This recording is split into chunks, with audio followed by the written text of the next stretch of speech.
Oke, sini gue pengen jelasin ke teman-teman gimana caranya teman-teman di rumah sekarang yang lagi nonton bisa hasilin 100 juta pertama. Ini terutama buat Gen Z.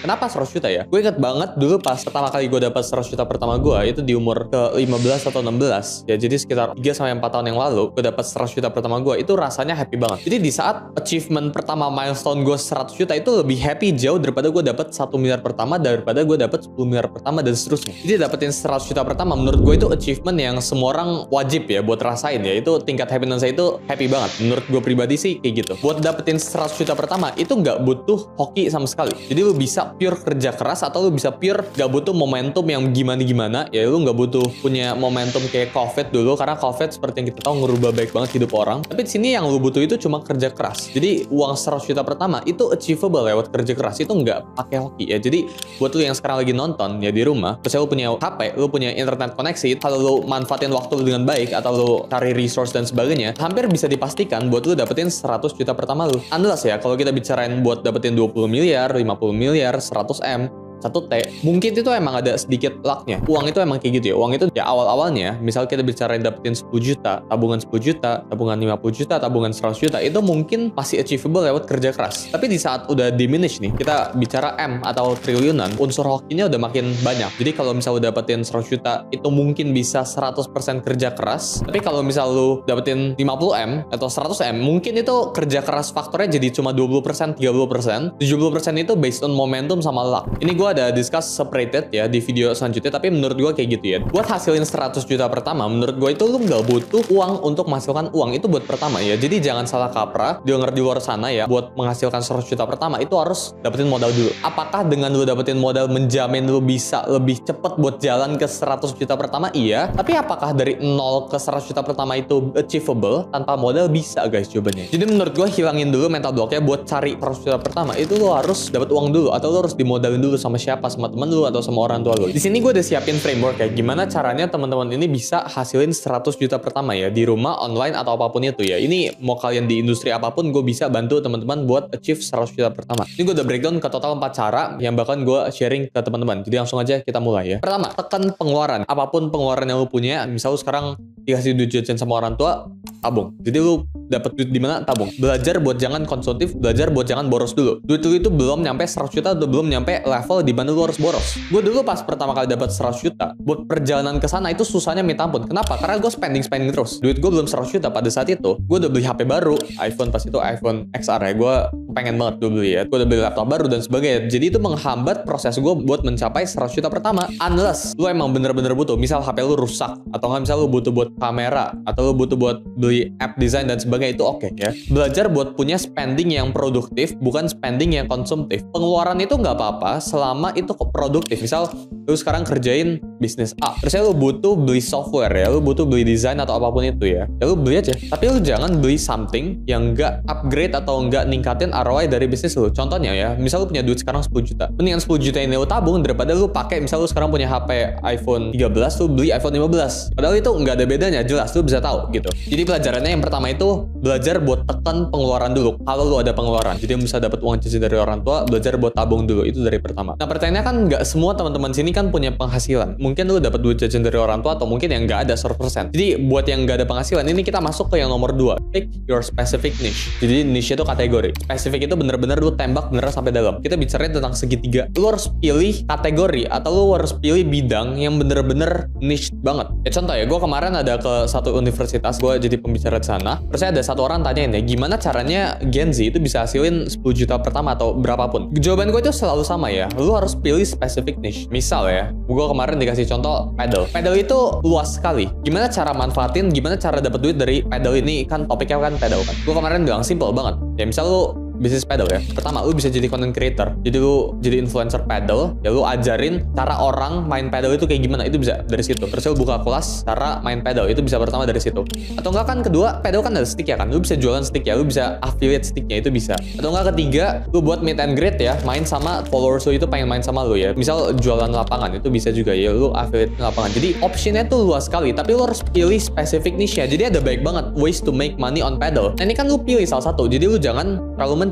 Industri itu luas sekali, lu harus tetap fokus dalemin ke satu. Contoh misal ya di dunia sekarang, gue sekarang yang terjunin yaitu crypto market ya. Crypto atau Web3. Crypto atau Web3 itu luas sekali guys ya. Lu kalau kemarin datengin ke event-event tertentu, itu lu bisa cari niche yang bener-bener dalam. Crypto aja ada layernya kan. Misal ya, lu pengen kerja di dunia crypto ya, lu pengen cari duit di dunia crypto. Lu bisa ngapain? Lu bisa trading, lu bisa investasi, lu bisa DeFi, lu bisa airdrop, lu bisa kerja di Web3 jobs. Jadi opsinya tuh banyak sekali ya. Lu harus pilih dari ini semua. Jadi jangan cuma misal kalau gue tanya lu ya di rumah, oh gue pengen cari duit 100 juta pertama. Mulai carinya dari mana? Nah, niche dari mana? Oh, gue pengen carinya dari crypto. Oh, gue pengen carinya itu dari clipping buat agency. Agency apa? Lu harus spesifik. Oh, gue pengen buat agency yang bisa nge-ads atau yang bisa nge-clippingin orang. Clippingnya itu khusus buat siapa? Clippingnya itu khusus buat gamers. Clippingnya itu khusus buat apa? Cara clippingnya itu kayak gimana? Lu harus bener-bener spesifik banget. Lu nggak boleh terlalu broad. Jadi message itu lu harus pilih industri yang paling spesifik ya. Lu nggak boleh mencar-mencar industri. Lu harus pilih satu. Contoh lainnya ya, misal sekarang itu yang lagi populer itu lu jualan HP kan, lu jual beli HP. Itu kan bisa lu spesifik banget. Kan HP kan ada beneran literally tipe-tipenya. Itu bisa dari situ tuh mulainya. Atau nggak lu mulai dari jualan kabelnya, aksesorisnya kan bisa. Jadi lu harus fokus ke satu tempat, ke satu niche. Intinya tuh fokus ke satu niche buat dapetin 100 juta pertama lu. Jadi mulai dari sekarang ya, gua nggak bisa tell karena gini, kalau gue bilang ke teman-teman ke kalian semua ya, gimana niche yang terbaik itu yang apa? Misal di sini gue bilang niche A yang terbaik. Nanti semua orang bakal lari ke niche A. Terus ya ini nggak bakalan jadi saturated market lagi. Ini nggak bakal jadi blue ocean market lagi. Jadi yang pertama itu tekan pengeluaran. Jadi belajar buat press pengeluaran kalian, apapun pengeluarannya lu dapat dari uang jajan itu tekan. Kedua itu kalau lu pengen dapetin 100 juta pertama, industri apa yang lu pilih itu harus spesifik banget. Gak boleh terlalu broad, gak boleh terlalu luas. Belajar buat persempit opsi lu ya, belajar buat jangan terlalu luas industrinya, jangan pengen keruk semuanya, tapi belajar keruknya sesuatu aja. Jadi lu cari duitnya itu dari satu line aja, jangan banyak-banyak karena eventually nggak bakalan ada yang work kok. Jadi lu harus fokus ke satu specific niche aja. Oke, setelah kalian punya penghasilan ya lu pilih specific niche, terus ya lu tekan pengeluaran lu, jadi sekarang lu udah punya cash, duitnya simpen di bank dan sebagainya. Apa yang lo bisa lakuin? Kita masuk ke nomor 3, yaitu belajar buat menghasilkan uang dengan uang. Gue dari awal ada bilang ya, lu nggak butuh uang buat menghasilkan uang. Sekarang kita pakai uang buat menghasilkan uang. Karena uang yang lu hasilin, lu cari uang, kan lu pilih specific niche, ya terus lu kerja dan sebagainya, lu tanda kutip jual sesuatu ke orang. Pokoknya provide value ke masyarakat di luar sana ya. Di saat lu udah punya uang, kan uang ini kan hard earn money lu kan. Ini kan lu cari yang gak gampang ya. Buat lu cari misal 1 juta, 2 juta itu kan gak gampang. Gimana caranya biar uang ini harus kerja juga buat lu? Jadi lu udah kerja buat uangnya juga harus kerja buat lu. Ngerti ya sampai sini? Misal lu dapat 5 juta gitu ya. Lu harus pikirin caranya gimana 5 juta ini bisa hasilin lebih banyak uang. Caranya itu dengan kita bilang trading atau berinvestasi. Jadi bebas lu mau masuk ke market manapun, ya lu mau masuk ke market saham, atau lu mau masuk market crypto dan sebagainya.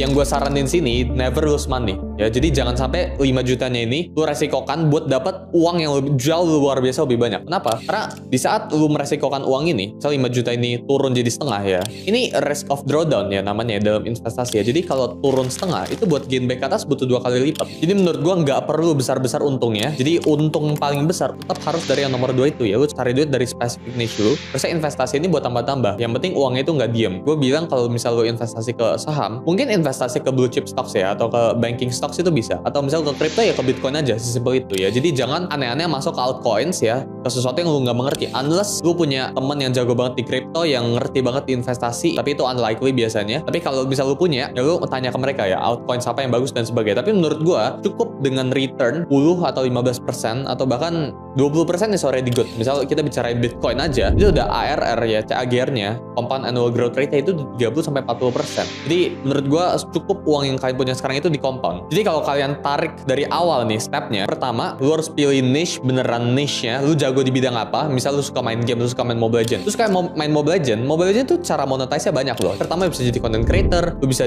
buka toko ya, lu jualan diamond ya, itu kan bisa kan. Jual beli akunnya itu bisa. Meski gua nggak dalam nih di Mobile Legends ya. Keempat, misal lu buka tutorial PDF cara main hero A, hero B itu bisa. Jadi banyak banget cara mainnya. Lu tinggal pilih salah satunya, jadi jangan rebut empat-empatnya. Lu pilih salah satunya, terus cari atensi, become the best di specific niche itu. Jadi misal lu udah tekunin, kalau lu pengen pakai hero A di Mobile Legends ini, lu paling jago di hero itu, terus lu buatin tutorialnya, terus ya lu bisa sell something atau enggak lu affiliatein sesuatu, itu simpel kan. atau lu buka toko lu jualan diamond emeraldnya itu bisa. Baik banget guys ya, bener-bener baik banget caranya, tapi yang penting lu harus pilih satu doang. Pilih yang satu yang lu paling jago dan sekarang lu udah lagi kerjain, atau lu udah kerjain 10 tahun. Pokoknya lu udah kerjain ini lama banget. Jangan gara-gara lu FOMO ngeliat orang sukses gara-gara misal kita bilangnya di luar sana kan rame ya online dropshipping ya, menurut gue itu bullshit. Jadi misal ada orang di luar sana sukses dengan online dropshipping di Indonesia, ya lu jangan gara-gara ngeliat dia sukses lu jadi ikutan ya. Lu awalnya udah fokus di niche A, terus lu jadi ikutan ke niche B dan sebagainya. Yang keempat itu compound. Apapun yang lu lagi kerjain sekarang itu lu kerjain aja secara terus menerus. Jadi lu tinggal compound apa yang lu lakuin, karena compounding itu takes time ya. Ini gue udah jelasin di salah satu IG Reels gue ya, jadi buat kalian yang penasaran bisa langsung cek ke IG gue. Tapi intinya dari keempat itu empat ini guys. Kalau lu notice ini semua, intinya tuh lu harus jual sesuatu ke orang atau lu harus provide value. Misal lu dapetin 100 juta pertama lu dari video editing ya. Ini gue dulu ngedit video nih. Gue dulu pakai Vegas Pro kan. Ini kan lu provide value buat satu orang. Basically lu akan dapetin lebih baik uang ketika lu bisa menahan lebih baik stres orang. Karena misal nih ya, gue di sini hiring tim gue ya. Misal ada yang ngurusin video editing gue dan sebagainya. Itu tujuannya buat apa? Itu buat cut time gue ya. Karena kan waktu gue nggak mungkin dipakai buat ngedit. Itu bakalan time constraint banget dan cut stress gue kan. Jadi stress tolerance. Kalau lu punya stress tolerance yang tinggi, uang lu juga bakalan tinggi ya. Karena lu dikasih uang itu basically itu stress transfer ya. Misal ada orang di luar sana yang ngasih lu 10 juta, artinya mereka transfer stress mereka harganya itu 10 juta ke lu, biar mereka nggak perlu pikirin topik itu. Misal lu service designing atau lu service video editing, itu kan mereka basically transfer stress mereka ke lu, biar mereka nggak perlu pikirin ini lagi, lu aja yang pikirin. Semakin banyak handle yang otak lu bisa tahan tentang stress ini, ya semakin banyak yang lu bisa hasilin. Jadi message gue buat teman-teman yang di luar sana ya, belajar buat maintain stress kalian ya. Stress level kalian harus tinggi banget, jadi kalian harus bisa punya toleransi terhadap pekerjaan yang kita bilangnya under pressure itu tinggi banget, dan pilih specific niche. Jadi gue see you teman-teman buat yang lagi berjuang buat mencapai 100 juta pertama. Jangan lupa buat subscribe, buat yang nonton videonya sampai habis. Jangan lupa buat komen 100 juta. Sampai jumpa di video berikutnya.